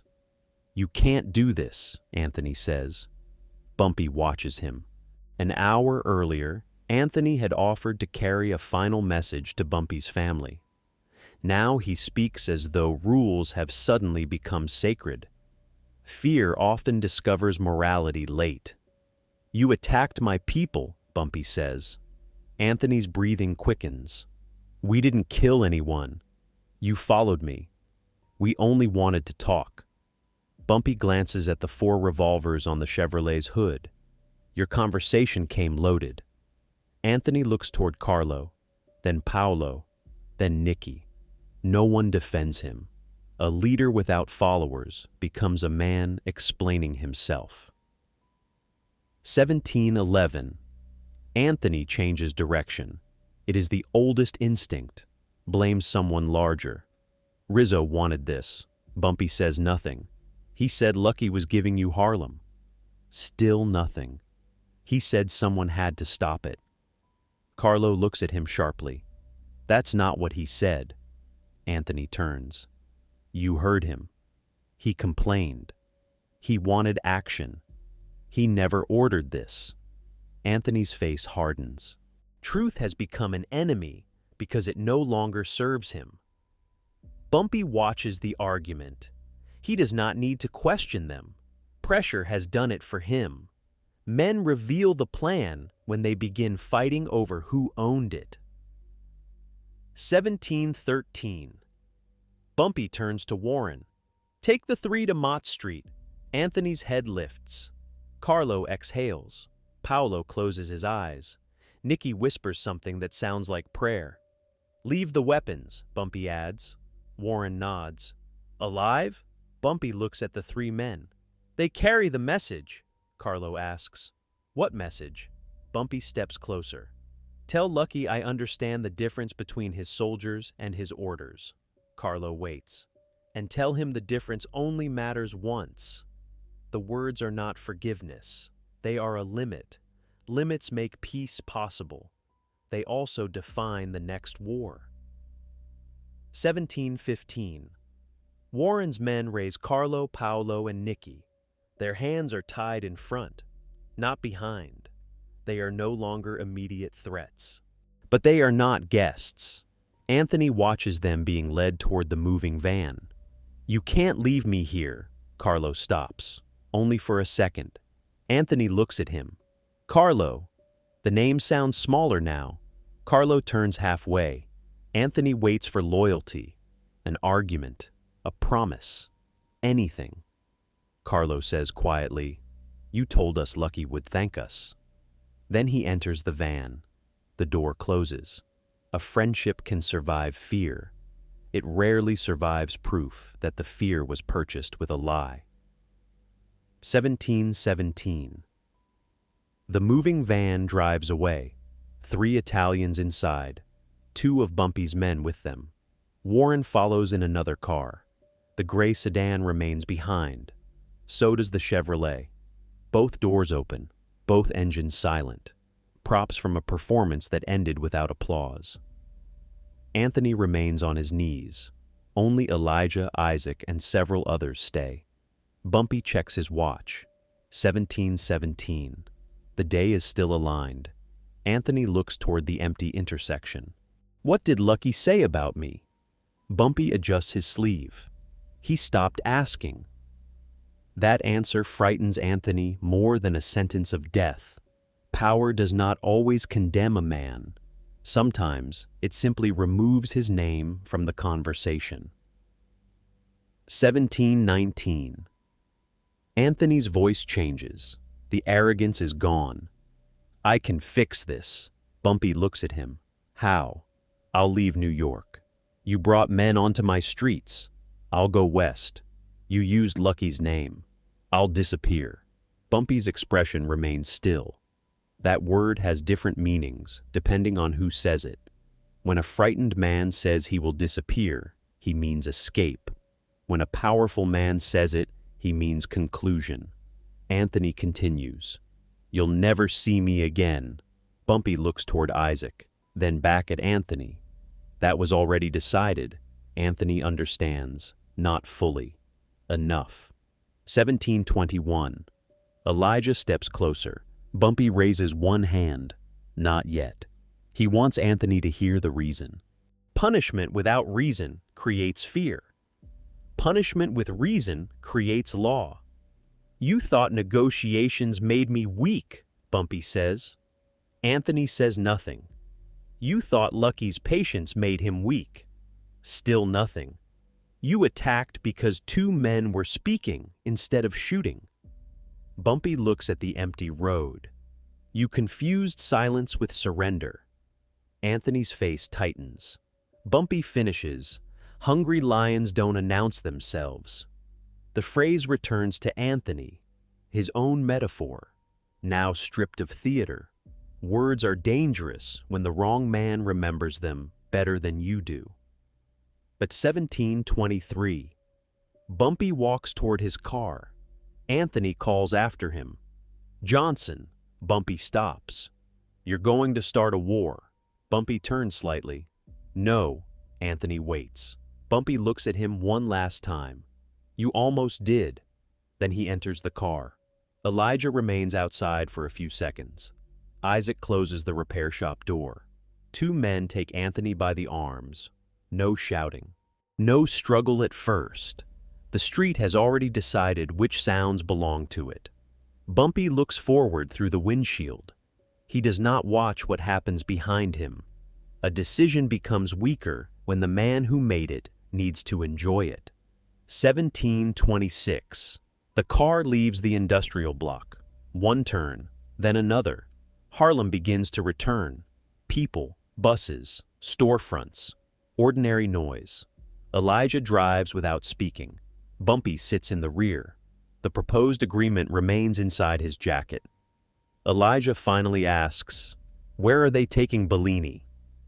Bumpy watches the city pass. "You don't need the address." Elijah nods. Some knowledge is useful. Some knowledge only makes a man responsible for remembering. Behind them, the narrow street becomes empty again. By evening, both abandoned cars will be gone. By morning, the pavement will look untouched. Cities hide violence quickly. Memory takes longer. 1744. The moving van reaches Mott Street. Carlo, Paolo, and Nicky are brought into the basement of an Italian social club. No public entrance. No witnesses from the sidewalk. Lucky's men are waiting. Warren delivers them without ceremony. We were told 3. The captain counts. 1, 2, 3. Bellini? Warren looks at him. You were told 3. The captain understands. He does not ask again. Questions become dangerous when the answer has already been arranged. The 3 young men are taken upstairs separately. They entered Harlem as a group. They return as individual failures. Organizations punish groups by dividing them first. Unity creates courage. Isolation creates truth. 1802. Carlo is brought before Lucky. Rizzo stands near the wall. Dominic Bellini sits in a chair with his hat in both hands. Lucky does not offer Carlo a seat. Where is Anthony? Carlo looks at Dominic. The uncle's face already knows. With Johnson, Lucky's expression remains unchanged. No. Carlo looks confused. Lucky continues. He is not with Johnson anymore. The distinction is final.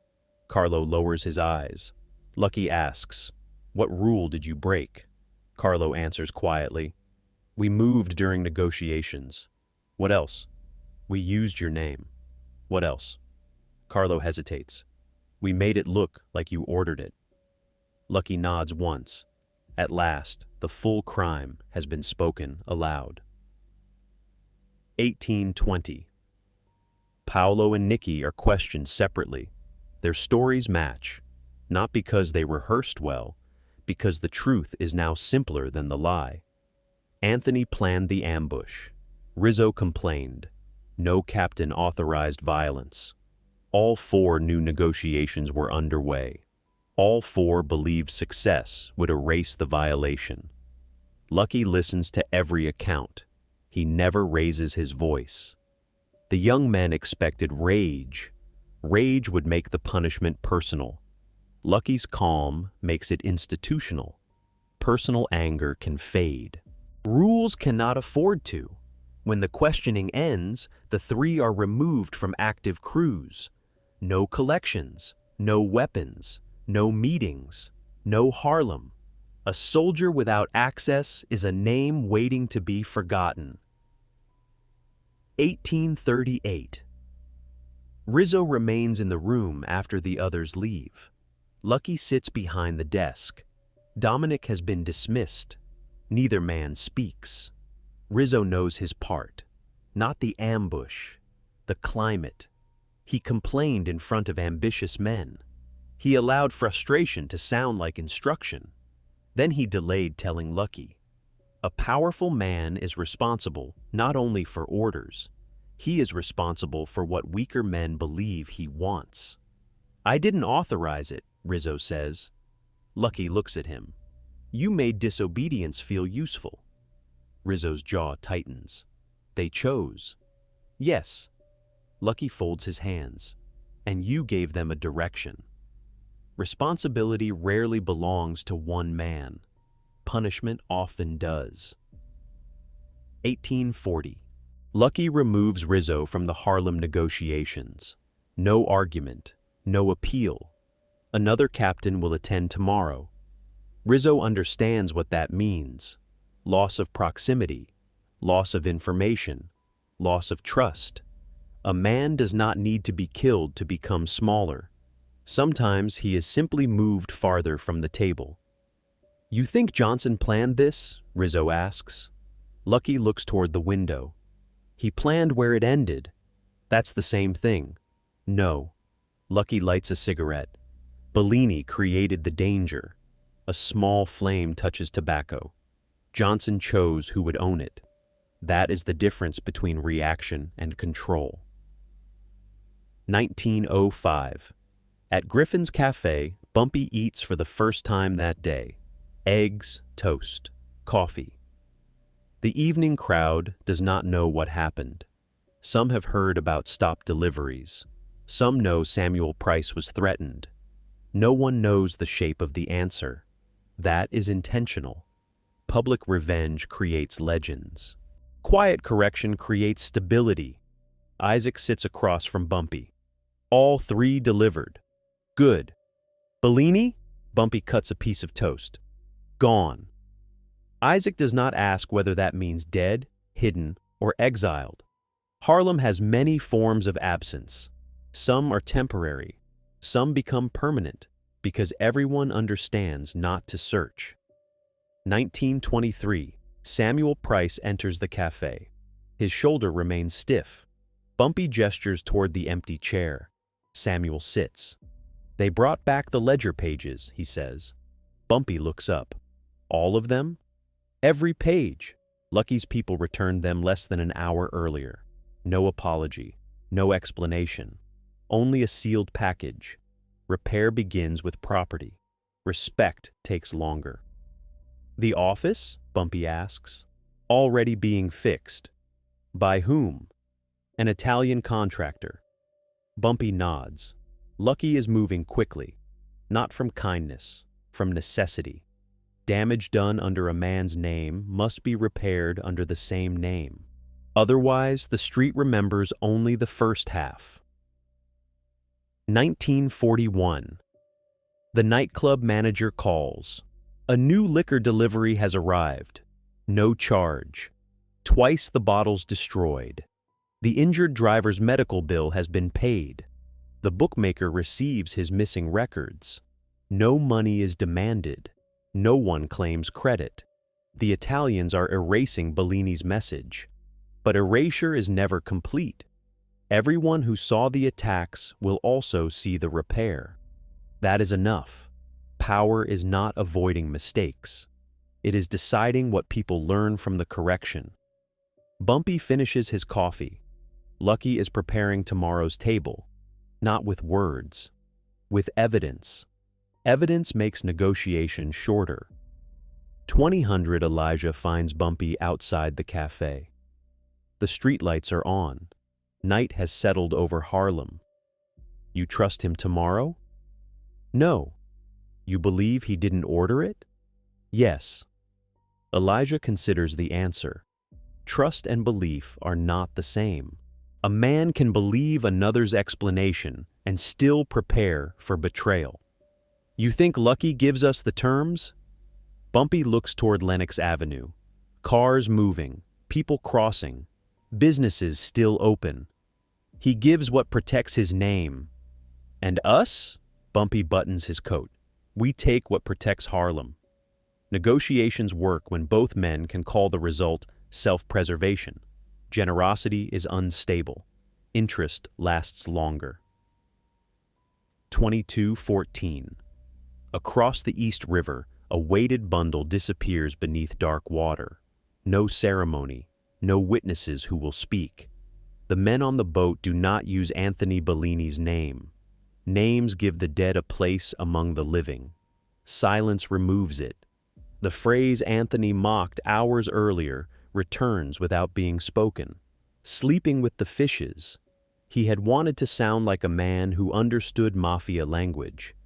In the end, he became part of its punctuation. The river closes. The boat turns back. By morning, Anthony will not be late. He will be absent. There is a difference. Late men may still enter the room. Absent men become the lesson. 7:02. The next morning, Bumpy follows his usual routine. Same suit, fresh shirt, polished shoes. No visible sign of the previous day. Consistency is a form of intimidation. It tells enemies they failed to alter the schedule. Elijah waits beside the car. Restaurant? Bumpy checks his watch. Not yet.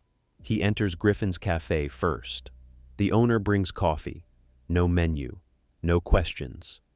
Bumpy sits at the usual table. People see him. That matters. A leader who survives an ambush should not hide afterward. He should return to habit. Habits reassure allies. They also disturb enemies. 7:20. Carlo Venti is already on a train leaving New York. No weapon, no crew, a small suitcase. Paolo has been sent south to work under distant supervision. Nicky will remain in the city, but will not enter Harlem. None has been forgiven. They have been reduced. Death creates martyrs if the wrong people remember fondly. Humiliation creates warnings. Lucky understands the difference. 3 men will spend years explaining why they once believed they could destroy Bumpy Johnson. Each explanation will strengthen the same conclusion.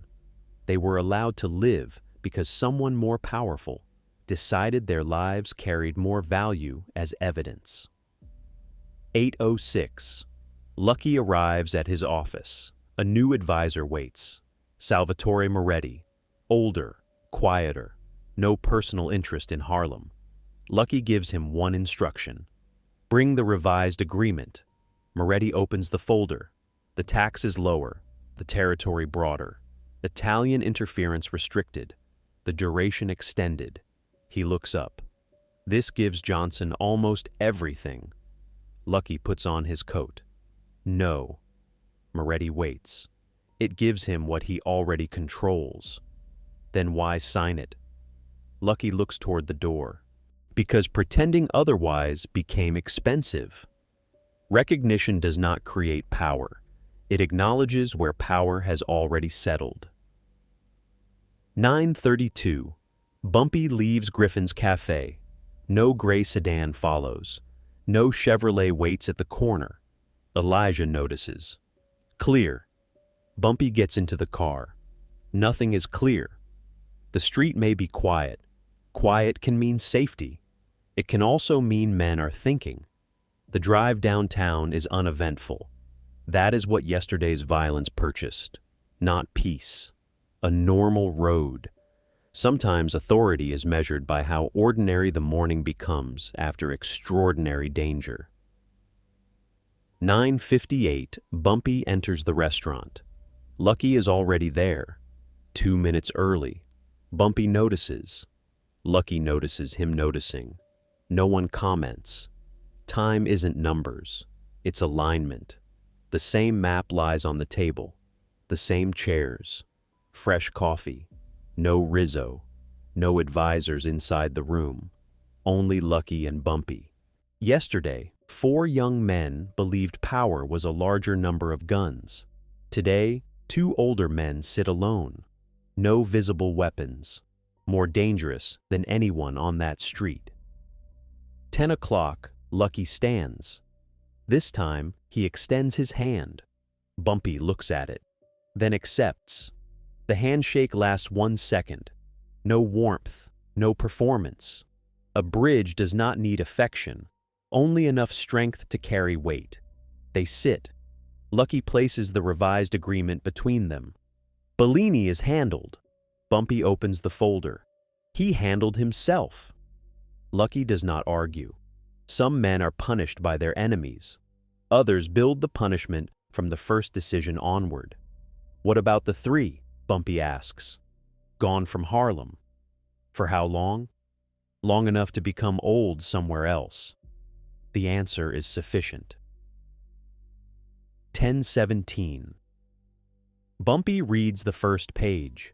Italian crews will recognize his authority over policy operations, clubs, protection arrangements, and local appointments across the agreed Harlem territory.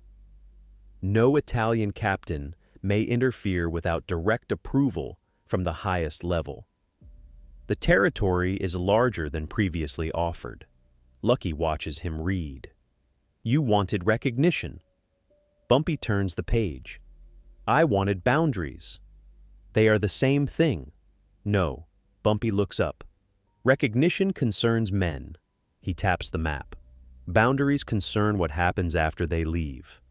Power built around one personality dies with him. Power written into structure survives the funeral. 10:35. The second page establishes the tax. Minimal, almost symbolic. Enough for the Italians to say Harlem remains connected to the wider organization. Small enough for Bumpy to maintain practical independence. Lucky points to the figure. This remains. Bumpy studies it. A receipt? A reminder. Of what? That business still crosses borders. Bumpy leans back. Borders work both ways.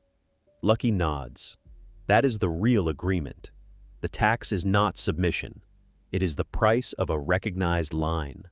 Both sides can tell their men they gained something. That is how durable agreements are built.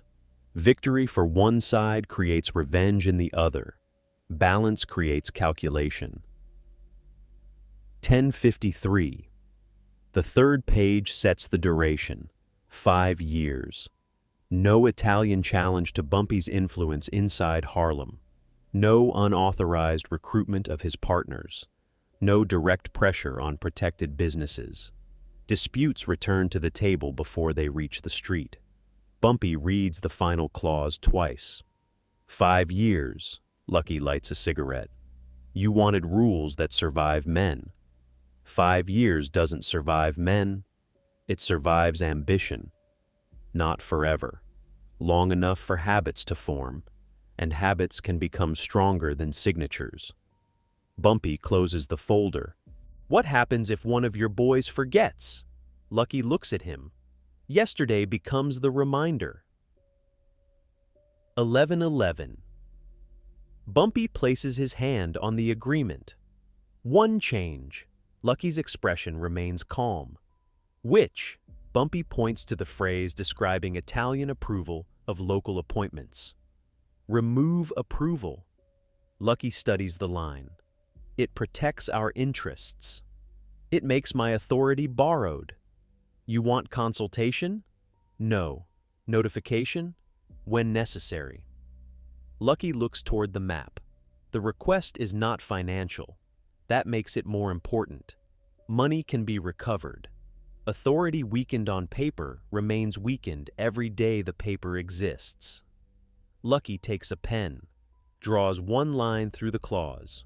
No argument. Bellini's ambush has changed the price of resistance. 11:29. Lucky writes new language. Bumpy controls appointments inside his territory. Major disputes affecting outside interests require notice. Not permission. Notice. The difference is one word. The difference is sovereignty. Lucky turns the agreement around. Bumpy reads the revision, then signs. Ellsworth Johnson. Measured letters. No flourish. A signature should identify a man, not entertain the page. Lucky signs beneath him. Salvatore Moretti enters as witness. Elijah is called inside. 4 men observe the completed document. No celebration, no toast. Important borders are often created in rooms too quiet for history to notice. 11:47. Moretti gathers copies, one for Lucky, one for Bumpy, one to be held outside both organizations. Insurance against selective memory. Lucky pours 2 small glasses of whiskey. Bumpy does not touch his. Lucky lifts his own. To peace. Bumpy looks at him. No. Lucky waits. Bumpy glances at the map between them. To understanding. Lucky considers the word, then nods. Understanding is colder than peace. More honest, too. Peace assumes conflict has ended. Understanding merely establishes the cost of restarting it. Their glasses touch once. Bumpy leaves his full. 12:05. Before Bumpy stands, Lucky asks, "What did you tell Bellini?" Bumpy looks toward him. "When?" "On the street." Bumpy remembers Anthony's speech. Hungry lions, old territory, a final message for the family. "I told one of his men to speak to you." Lucky smiles faintly. "And Bellini." Bumpy buttons his jacket. "He heard the same message." Lucky studies him. "You knew I wouldn't defend him." "I knew you couldn't." The smile disappears. Not from anger, from recognition. Defending Bellini would have admitted ownership of the attack. Punishing Bumpy would have confirmed it. Lucky had choices. Bumpy had arranged their price. 12:23. They walk toward the door together. Not allies, not friends. 2 men whose interests now share a border. Lucky stops before opening it. 5 years is a long time. Bumpy adjusts his cuffs. Only to men without patience. And after 5, Bumpy looks at him. Then we see who kept his word. The door opens. Noise returns. Waiters. Dishes. Traffic beyond the windows. The private room releases them into the ordinary world. Power is most effective when ordinary life continues around it. 12:41. Outside, Elijah opens the car door. Bumpy enters. The agreement rests inside his coat. "Done?" Elijah asks. "For today." "What did we get?" Bumpy looks through the window as the restaurant recedes. Room. To do what? To keep what's ours. Elijah starts the engine. He expected something larger, a declaration, a victory. But control rarely feels dramatic once achieved. It feels like fewer men asking permission, fewer strangers collecting money, fewer cars following after meetings. Freedom in their world is not the absence of power. It is the ability to decide which power enters your street. 1,300 word spreads through Harlem. Not the details, the result. Italian crews will no longer interfere with Bumpy's operations. Partners can return to work. Collections resume. The nightclub receives deliveries without obstruction. Samuel Price's office has new furniture by afternoon. The bookmaker replaces his locks. No one mentions Anthony Bellini publicly, but his name disappears from conversations, then from lists, then from memory. Some men become legends, others become gaps. People learn not to point at. A 1318. At Griffin's Cafe, the owner places a fresh cup before Bumpy. Good meeting? Bumpy unfolds the newspaper. It ended. The owner waits. That is all he receives. Bumpy reads. Around him, people talk about baseball, rent, politics, and weather. No one knows that the boundary of Harlem shifted before lunch. That is how power prefers to move. Quietly, a gunshot announces what happened. An agreement decides what happens next. Bumpy turns the page. Outside, the street continues. No celebration, no parade, only order returning to its usual clothes. 1336. Elijah sits opposite him. You think Lucky respects the agreement? Bumpy does not look up. He respects the reason for it. Is that enough? It lasts longer than affection. Elijah drinks his coffee. And the tax? Small. Still a tax. Bumpy folds the newspaper. Every border has a toll. The question is not whether a man pays. The question is what the payment buys. Submission pays for permission. Power pays for distance. Bumpy purchased 5 years, in which the Italians would not challenge his authority. A small tax was cheaper than daily war. Knowing what not to fight is part of knowing how to win. 1354. Across town, Lucky addresses his captains. No speeches about honor, no emotional defense of tradition, only rules. During active negotiations, no threats, no attacks, no surveillance outside approved channels, no independent action against the man at the table. Violations will be treated as attacks on the organization itself. One captain asks, "What if the other side uses the rule to grow stronger?" Lucky looks at him. "Then negotiate better." The room becomes quiet. Rules do not exist because everyone is honorable. They exist because chaos is bad for business. Bellini believed breaking protocol would earn him status. Instead, his disappearance became the clause no one needed written. 1412. Lucky dismisses the captains. Moretti remains. You gave Johnson carte blanche. Lucky lights a cigarette. In Harlem. He'll grow stronger. He was already growing stronger. We could have fought. Lucky looks toward the window. And paid for every block twice. Once in men, once in reputation. Moretti studies him. You trust him? No. Then why 5 years? Lucky exhales. Because I trust his interest. Men betray affection. They betray promises. They even betray fear when desperation becomes large enough. Interest is more disciplined. As long as Bumpy profits from the border, he will defend it. As long as Lucky profits from stability, he will respect it.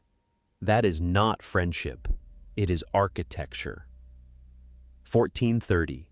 Bumpy leaves Griffin's Cafe and walks 1 block before entering the car. People greet him. Shop owners nod. A boy carrying bread steps aside. Nothing looks different. That is the point. His power has expanded without soldiers marching through the streets. No flags, no declarations. Only fewer hands reaching into Harlem without permission. Bumpy pauses before the car door. He looks toward both ends of the street. Routine, always routine. Victory does not make danger disappear. It changes who must announce themselves before entering. 1448. Elijah drives north. No tail. Bumpy notices anyway. A man should never stop checking simply because yesterday's enemy is gone. There are no coincidences in Harlem. Only movements not yet understood. The city passes outside the glass. Clubs, churches, apartments, storefronts. Every block contains someone who believes power belongs to the loudest man. They are usually corrected by someone quieter. Anthony Bellini had arrived with 4 guns and a speech about lions. Bumpy had answered with 1 sentence and 10 men already waiting. Noise had entered the street. Silence had owned it. 1506. The car stops at Samuel Price's office. The new chair has arrived. The broken cabinet has been repaired. Samuel stands behind the desk. Bumpy looks around. Better? Samuel nods. They paid for everything. Everything? Samuel thinks. No. Bumpy looks at him. Samuel touches his injured shoulder. They can't pay for the warning. Bumpy nods once. That is true. Damage repaired is not damage forgotten. But memory has value. It teaches partners why protection matters. It teaches enemies why pressure has limits. It teaches leaders which men remain standing after a room is broken. 1524. Before leaving, Samuel asks, "Is it over?" Bumpy looks toward the street. No. Samuel's expression changes. Bumpy continues, "But it has a border now." That is the closest thing their world offers to peace. A line, a price, a shared understanding of consequence. Beyond the line, the Italians retain their interests. Inside it, Bumpy decides, neither side has surrendered. Both have accepted reality. Recognition is not friendship. It is the moment 2 powers stop pretending only one exists. 1542. Bumpy returns to the car. The day continues according to schedule. Warehouse. Restaurant. Meeting with 2 collectors. No celebration placed between them. Time isn't numbers. It's alignment. Yesterday, 4 young men believed they had chosen the time and place of Bumpy Johnson's death. They saw a narrow street, a blocked road, 1 bodyguard. They counted everything visible. Bumpy had counted what was waiting. That is why power belongs less often to the man with the largest army, and more often to the man who decides when the army appears. 1600. By evening, Harlem knows only part of the story. 4 Italians followed Bumpy. 3 returned. 1 did not. Lucky Luciano signed an agreement the next morning. Businesses reopened. The pressure stopped. No one receives an official explanation. None is needed. The street creates its own conclusion. Bumpy did not defeat the Italians. Lucky did not surrender Harlem. 2 powerful men looked across a table and recognized a fact neither could erase. There were now 2 authorities, 2 systems, 2 sets of consequences, and between them, a border. 1618. Bumpy stands at the window of his office. Below, Harlem moves through the afternoon. Cars stop, doors open. Money changes hands. People argue. Children run between adults who believe they understand the neighborhood. Bumpy knows better. A city is never owned completely. It is negotiated every morning, protected every afternoon, remembered every night. Behind him, the signed agreement rests inside a locked drawer. He does not frame it. Paper does not need admiration. It needs enforcement. 1636, Elijah enters. All quiet. Bumpy keeps looking through the window. For how long? Elijah smiles faintly. 5 years? Bumpy turns. No. He takes his jacket from the chair. Until someone becomes hungry. Elijah's smile disappears. He understands. Borders do not eliminate ambition. They give ambition somewhere to stop. The next man may test the line. The next crew may forget the lesson. The next generation may mistake restraint for weakness again. That is why power cannot rely on memory alone. It must remain prepared. 1654. Bumpy leaves the office. The hallway lights are dim. His footsteps are measured. No hurry, no fear. Behind him, the door locks. Ahead, Harlem waits. Lucky Luciano had not given him the neighborhood. The Italians had not created his authority. They had finally admitted what already existed. Bumpy Johnson did not need their permission to rule Harlem. He needed them to understand the cost of pretending he did not. That understanding lasted longer than Bellini, longer than the ambush, longer than the silence of the narrow street. It was not peace. It was recognition.